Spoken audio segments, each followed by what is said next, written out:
Saudara, Wakil Menteri Komunikasi dan Digital Nezar Patria membenarkan kantor Kementerian Komdigi digeledah oleh Kejaksaan terkait kasus korupsi proyek Pusat Data Nasional sementara 2020-2024. Salam ngobrol, ketemu lagi dengan Om Begawan. Ini pemerintahan Indonesia itu kan baru dan masih belum genap 6 bulan.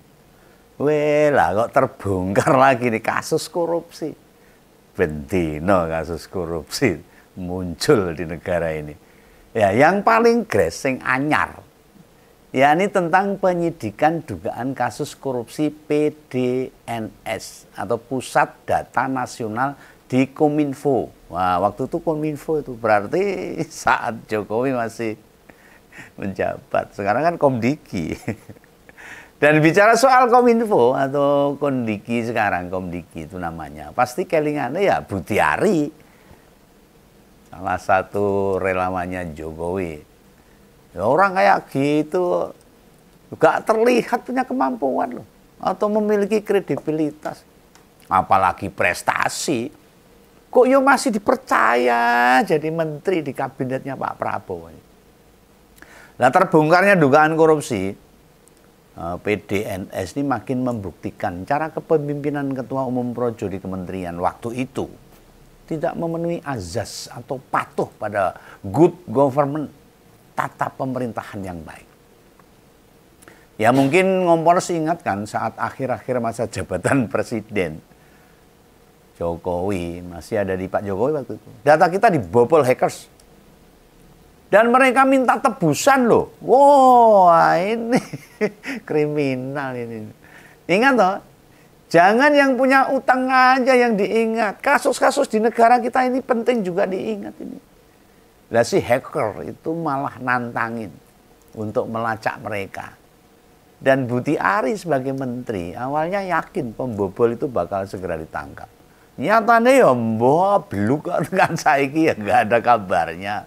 Sampai ganti presiden yo blas tidak pernah terbukti omongannya mau nangkap si hackers itu. Loh, orang macam begitu kok ya masih dipercaya pegang jabatan menteri lagi. Dan menterinya sekarang menteri koperasi. Amburadul. Lo mau kayak apa bangsa ini? Ya, terbongkarnya kasus-kasus korupsi makin membuka dan menunjukkan indikasi para politisi dan juga pejabat tidak bekerja sebagaimana mestinya. Sebagaimana sumpahnya dan amanah yang diberikan padanya. Kasus dugaan korupsi PDNS di mana Butiari pernah jadi komandan di Kominfo atau Komdigi yang sekarang namanya. Yang sekarang dikomandani oleh Hafidz Mutia. Berawal dari sistem keamanan PDNS yang mudah dijebol. Mengapa mudah dijebol? Lah gara-gara standar kelayaannya, utamanya keamanan data, ora komplit, nggak kuat. Lo ibarat kendaraan, nek gak dilengkapi rem, ya otomatis harganya sudah, nek tinggo nabrak-nabrak. Lah kan pabrikan atau produsen, gak perlu buat rem tuh. Kendaraan kok orang nganggo rem kan ora mungkin. Ya ini padha karo toh nyawa, ngebut nek reme mandeke nabrak bu. Lah yang model beginian ini bisa jadi kayak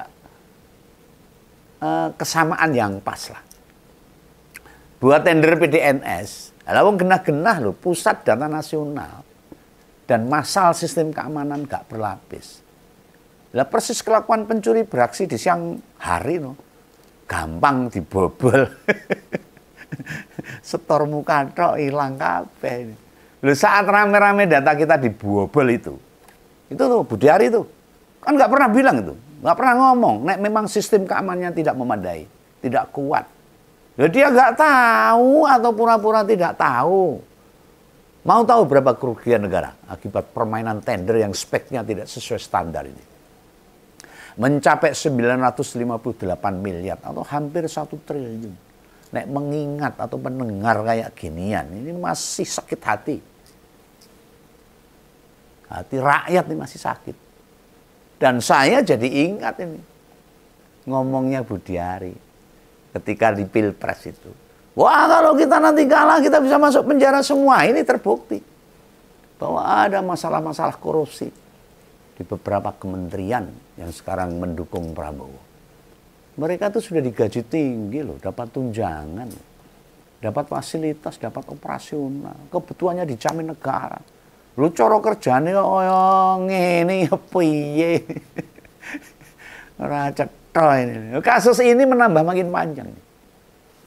Daftar kasus-kasus korupsi di negara kita ini. Pada pemerintahan Jokowi di periode kedua, artinya janji Jokowi mau nyikat atau memberantas korupsi mau lamis. Dan semua ini terjadi pada waktu Jokowi masih menjabat sebagai presiden periode kedua. Banyak masalah kasus-kasus korupsi terbongkar. Yang pengen tak pesankan ke media, ke wartawan. Sudahlah, nggak usah nanya ke Jokowi lah. Tidak perlu meminta komentarnya, percuma saja. Nanti responnya kayak gini. Ini tahu bakal dikorupsi, udah tak gebuk duluan. Padahal dia tahu sebenarnya. Oh, dia bilang tahu kok. Itu plek-jiplek. Ngomentari Pertamax oplosan dulu tuh dia sama aja seperti itu. Nanti kalau ditanya lagi tentang Komdiki, tentang kementerian ini ya sama aja jawabannya. Nah, terbongkarnya kasus keamanan PDNS ini, tak jamin ini bukan kasus korupsi terakhir kalinya yang terbongkar.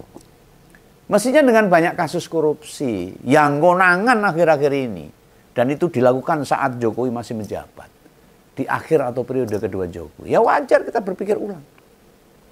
Apakah ini semua muaranya demi memenangkan Gibran? Nah, ini masyarakat boleh dong punya analisa seperti itu. Apa duit-duitnya mengalir buat pemenangan Pilpres? Ini pertanyaan, bukan tuduhan. Pitakonan kalau bahasa Jawanya. Yang membuat kita semua sebagai rakyat harus berefleksi diri. Bahwa pemerintah ini orang genah. Lah pengusutan kasus korupsi PDNS itu masih berjalan saat ini. Dan belum menentukan siapa tersangkanya. Kalah lucu. Lawang Budiari itu menterinya loh, gak gampang loh. Udah dicekel, diperiksa, nanti kan terbongkar. Dan sekarang sedang diusut oleh Kejaksaan Jakarta Pusat. Bukan KPK loh. KPK surat iso dipercaya. Ini Kejaksaan. Lah kantor Komdiki sendiri, atau nama instansi baru Kominfo waktu dulu, sudah digeledah. Kejaksaan telah menyita uang dalam bentuk mata uang asing, dokumen, mobil, tanah, hingga bangunan. Nah, ada buktinya. Tentu semua pihak yang disita masih dia hubungannya dengan kasus. Loh, ini hubungannya tidak bakal disita. Oh, iso dituntut balik kejaksaan. Nah, kasus ini itu berawal dari adanya dugaan kong-kalingkong antara pejabat Komdiki dengan PT AL yang memenangkan proyek PDNS yang akhirnya tidak memenuhi standar untuk ngurus tender itu. Nah, sama PT AL ada main mata ini dengan Kominfo. Apakah menterinya tidak tahu sama sekali? Pret. Terus kok ya sing dicolong. Dicolong itu loh. Spek pengamanan data loh, kan penting, ini bahaya buat negara ini. Mengapa bukan yang lain? Nah, ini bisa disebut merugikan rakyat berlipat-lipat loh. Wih, ini kudune dihukum mati. Kalau terbukti ini. Bahaya bagi negara ini. Sudah data rakyat rawan tersebar dan diperjualbelikan. Duit proyeknya itu juga diemban sama pejabat-pejabat korup itu. Orang kurang ajar ini. Beneran brengsek ini. Brengsek banget. Koruptor-koruptor. Otaknya udah otak iblis ini. Proyek yang dimenangkan PT AL dimulai tahun 2020 dan hingga 2024. Saya ulangi ya, 2020 sampai 2024. Saat itu presidennya masih Jokowi. Perusahaan ini diduga memang sengaja dimenangkan. Sedangkan nilai tendernya makin tahun nilainya makin gede alias meningkat. Dari tahun pertama tender, yakni pada tahun 2020 nilai kontraknya itu 60 miliaran lah. Hingga tahun kemarin nilai tendernya mencapai 256 miliar. Meningkat beberapa kali lipat. Masalah muncul. Nah, itu dimulai dari dihilangkannya pertimbangan kelayaan dari Badan Cyber dan Sandi Nasional atau BSSN. Itu sebagai syarat penawaran tender. Loh, yang namanya pusat data nasional kurang penting, sangat rahasia. Kan mesti ada pengamanannya. Dan standar pengamanan itu malah dikorbankan orang ciloko. Lah wis niat maling iki apa wae digadekan. Karena dari awal otak mereka itu udah otak maling, otak perampok itu. Yo penting piye carane iso nyolong duit rakyat. Itu otaknya mereka cuma gitu, dan itu hampir merata itu. Dan spek standar begini ini tidak dilakukan check and recheck. Termasuk menterinya ikut memeriksa ulang. Wes durung itu udah dicek belum layak atau belum tuh menterinya itu loh. Loh ini kan makin cek awel-awel tuh. Nek dia itu nggak paham. Wow, relawan. Latar belakangnya aja wartawan kan tadi Menteri Kominfo. Luput. Ya memang ada benang merahnya, tapi Kominfo di sini kan masalah teknis. Bukan masalah nulis, bukan masalah ngomong, bukan masalah tanya menanya. Dia itu nggak paham dan tidak punya kelayakan sebagai Kominfo saat itu. Nah ini jangan-jangan ini di Kementerian Koperasi ya gak bludengan lagi. Wah parah bener ini. Saya ndotro nanti nih. Jangan-jangan Kementerian Koperasi nanti ada masalah lagi. Ini Begawan paham nih. Ketua Umum Projo itu dilantik baru pada tanggal bulan Juli lah 2023. Artinya masih ada kaitannya dengan tender itu. Sebab data PDNS yang kebobolan hacker itu terjadi tahun 2024. Nah, akibat bisa dibobol inilah rakyat yang dirugikan. Data yang disedot dicuri oleh pencuri, dijual para pencuri. Selain itu upaya meminta tebusan juga dilakukan sama mereka. Loh, pas data kita dijebol itu kan beberapa layanan publik terganggu itu. Sampai urusan imigrasi bagi yang mau keluar negeri harus dilayani manual. Coba bayangkan ini. Kerugiannya berapa ini? Bukan hanya kerugian materi. Hah? Oh ini pencuri-pencuri ini hebles ini. Para koruptor-koruptor di Kominfo itu hebles ini. Sudah nggak bisa disebut manusia lagi. Masyarakat supaya paham. Loh hingga Begawan ngonten ini belum ada tanggapan dari bekas Menkominfo itu, si Budiari ini. Nah, sisa dilacak saja tuh. Ada tahun 2020 sampai 2022 Menkominfo lama Pak Joni G. Plate ikut terlibat nggak? Sekalian aja. Nah iya sidangkan lagi. Diusut lagi. Wah, jabat negara ini cara bekerja buat melayani rakyat sembrono ini. Ini Presiden Prabowo yang berulang kali keluar-keluar mau memberantas korupsi. Apa peduli dengan semua ini? Apa berani dia menangkap atau memproses anak buahnya? Di kabinetnya dia yang mau dikirim ke penjara di Nusa Kambangan sana biar dimakan hiu. Mungkin. Lo mesti yang ada di kepalanya, kasusnya kan bukan di periodenya, mungkin begitu. Itu kan kasusnya pada waktu Jokowi menjabat. Jangan gitu Pak Prabowo. Anda harus berani untuk menangkap para koruptor meskipun itu ada di dalam kabinet. Ya kalau dia berpikir itu masa jabatannya Pak Jokowi, ya dia tidak ikut bertanggung jawab. Ya enggak boleh begitu. Dan kasus bebolnya PDNS ini bukan kasus pertama loh. Ya, yang terjadi sewaktu Menkominfo itu, yang dijabat sama Budiari. Sebelumnya kan juga sudah terbongkar tuh kasus judi online. Sampai sekarang mana? Yang dilindungi oleh beberapa staf Komdiki dan mereka justru banyak yang ditangkap. Karyawan Komdiki yang juga anak buahnya Budiari waktu itu. Dan dari kasus ini, apa akan dilacak? Itu duit korupsi disimpan di mana? Lalu mengalirnya kemana? Siapa aja yang menerima? Jangankan mengalir, tersimpan di rekening siapa? Itu nggak disebut. Karena ini persis kayak situs judi online yang dilindungi sama staf Kominfo. Kan nggak juga dibuka tuh. Duit yang dikumpulkan dari pemilik situs judal itu ditaruh di rekening siapa? Kan nggak ada keterangannya. Apa sudah ada pengakuan dari PPATK atau pelaku duit itu mengalir kemana? Kan nggak jelas toh. Lah ini rakyat tuh tiap hari mau ditipu sama pemerintah ini. Apa nggak marah ini lama-lama ini? Lagi-lagi ini ada bongkaran kasus beginian itu ya berhentinya di para bawahan. Kerucuk-kerucuk yang menjalani hukuman.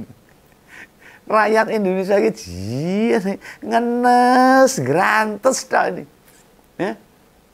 Wis duit negara dikorupsi, di sidang ya nggak ada plus, hakim memerintah ini dan itu. Supaya semua yang terkait ikut dibersihkan sekalian. Makanya penegak hukum di negara kita ini dari dulu ya begini-begini saja. Terus berulang-ulang. Ada yang kena suap, ada yang begini, ada yang begitu. Akhirnya rakyat dirugikan lagi. Ini kan kadang-kadang begawan, yang mikir. Jangan-jangan ini rakyat yang berteriak-teriak, termasuk aku barang ini. Mergorong weruh dewe. Tidak melihat sendiri. Duit puluhan atau ratusan miliar itu kayak gimana. Makanya teriaknya makin kencang. Begitu lihat dan bisa menikmatinya, bisa malah diam. Mungkin. Ya, semoga tidak. Masih banyak di negeri ini orang-orang baik yang memang pengen negara ini makin maju dengan bebasnya korupsi. Maka Pak Prabowo harus segera merealisasikan ini. Jangan omong-omong itu loh. Tangkap itu para koruptor.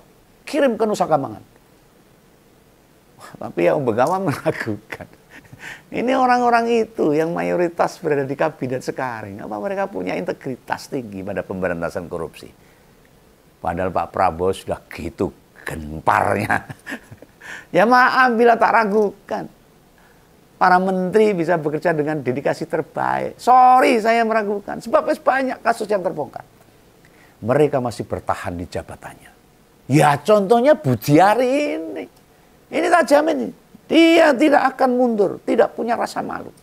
Adanya rasa serakah, pengen terus menikmati jabatan dan duit-duit proyek.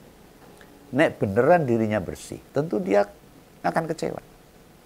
Anak buahnya main-main di proyek dan sekarang sedang diselidiki, harusnya dia mundur. Nek perlu hara kiri. Minimal malu lah sama anak buahnya, diprojo. Sebab tak bisa menyelamatkan duit negara. Kenyataannya, dari kasus judi online dan mungkin PDNS ini, Budiari tidak pernah merasa ikut bertanggung jawab. Apalagi malu. Dia masih tidak ada beban. Merasa tidak ada sangkut pautnya kasus korupsi sama dia yang pernah jadi menteri Kominfo di sana. Gantiin Johnny G. Plate ini. Relawan Projo kok iya belas tidak meminta ketua umum mereka meletakkan jabatan sebagai bentuk pertanggungjawaban relawan. Apa bangga kalau ketua relawannya jadi bisa begituin. Relawan. Memalukan. Nah, ini harusnya mundur sebagai bentuk pertanggungjawaban pada rakyat. Jangankan mundur dari menteri. Mundur dari ketua umum Projo saja nggak akan dia lakukan oleh si Budiari ini. Karena apa? Karena dia punya nafsu syahwat yang selalu membara dalam hatinya untuk tetap menjabat dan memperkaya diri dari semua yang dia dapat. Si logo ini. Oke ya, ini saya sampaikan supaya masyarakat paham dan tidak menerima kabar-kabar yang tidak jelas. Salam Begawan, salam ngobrol. Jangan lupa subscribe. Dadah.